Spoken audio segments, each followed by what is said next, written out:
আমাদের প্রাণের লক্ষ্মীপুর আর প্রাণের লক্ষ্মীপুর রইল না। আজ ন্যাশনাল এআরপি ক্যাডেট স্কুল থেকে বিভিন্ন সামগ্রী, ফ্যান, মোটর এবং সর্বশেষ জানালার পর্দাটা পর্যন্ত চুরি হয়ে গিয়েছে। তো এটা কি লক্ষ্মীপুর? লক্ষ্মীপুর আর লক্ষ্মীপুর নেই। আপনি দেখেন, শুধু এটাই শেষ না, লক্ষ্মীপুরে কিছুদিন আগে আমাদের প্রিন্সিপাল মহোদয় জনাব আব্দুল মতিন, তার বাসা থেকে চুরি হয়ে গেছে। এবং লক্ষ্মীপুরে আরেকটি স্বনামধন্য প্রতিষ্ঠান জাহেদ মডেল, সেখান থেকেও ফ্যান বা বিভিন্ন কিছু চুরি হয়ে গেছে। এবং লক্ষ্মীপুরে 2টি ট্রান্সমিটার চুরি হয়ে গেছে। লক্ষ্মীপুরে একটি পুরো পাশে একটি মসজিদ থেকে মাইক চুরি হয়ে গেছে। এটাই শেষ না, লক্ষ্মীপুরে চুরি হচ্ছে এবং ভবিষ্যতেও হবে। এই প্রাণের লক্ষ্মীপুর আর প্রাণের লক্ষ্মীপুর নেই। আমাদের লক্ষ্মীপুর অনেক উন্নত ছিল, আমরা বলতাম লক্ষ্মীপুর স্কুল অনেক উন্নত ছিল। এখন বর্তমানে সব দিক থেকে লক্ষ্মীপুর পিছিয়ে। আমরা জানি যে লক্ষ্মীপুর স্কুল অনেক উন্নত ছিল, কিন্তু বর্তমানে লক্ষ্মীপুর স্কুল শুধু সুনাম রয়েছে, কিন্তু কোনো কার্যকরী পড়াশোনা নেই। লক্ষ্মীপুরের ছেলে মেয়ে এখন মাদক আসক্ত।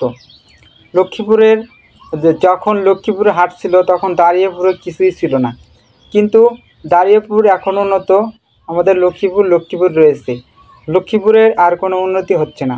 সাম্প্রতিক সময়ে যে চুরিগুলো হচ্ছে, এগুলো থেকে প্রমাণিত হচ্ছে যে লক্ষ্মীপুর সর্বনিম্ন স্থানে পৌঁছে যাচ্ছে। বর্তমান সময়ে সবাই এগিয়ে যাচ্ছে, কিন্তু লক্ষ্মীপুর পিছিয়ে যাচ্ছে। সেটা কিভাবে?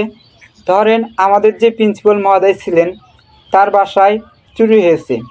তিনি একজন শিক্ষক, তিনি মানুষকে শিক্ষা দেয়।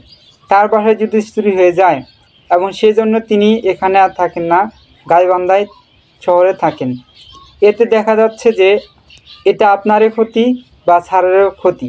কীভাবে? আপনি যখন স্কুল বন্ধ থাকতো তখন আপনি চাইলেই স্যারের কাছ থেকে একটা স্বাক্ষর দিতে পারতেন বা অনেক কিছু সুবিধা পাইতেন, এবং স্যারও অনেক সুবিধা পাইতো। কিন্তু এটা একটা বিষয়। এবং লক্ষ্মীপুরে যে প্রতিষ্ঠানগুলোতে বিভিন্ন কিছু হারাচ্ছে, আর লক্ষ্মীপুরে মাদকাসক্ত ছেলেমেয়ে বৃদ্ধি পাচ্ছে, পড়াশোনার মান অনেক কমে যাচ্ছে। সেই সূত্রে দেখা যাচ্ছে যে লক্ষ্মীপুর উন্নত অঞ্চল ছিল, বর্তমানে উন্নত রয়েছে, কিন্তু অন্যরা লক্ষ্মীপুরের থেকে অনেক এগিয়ে গেছে। সেই দিক থেকে লক্ষ্মীপুর অনেক পিছিয়ে।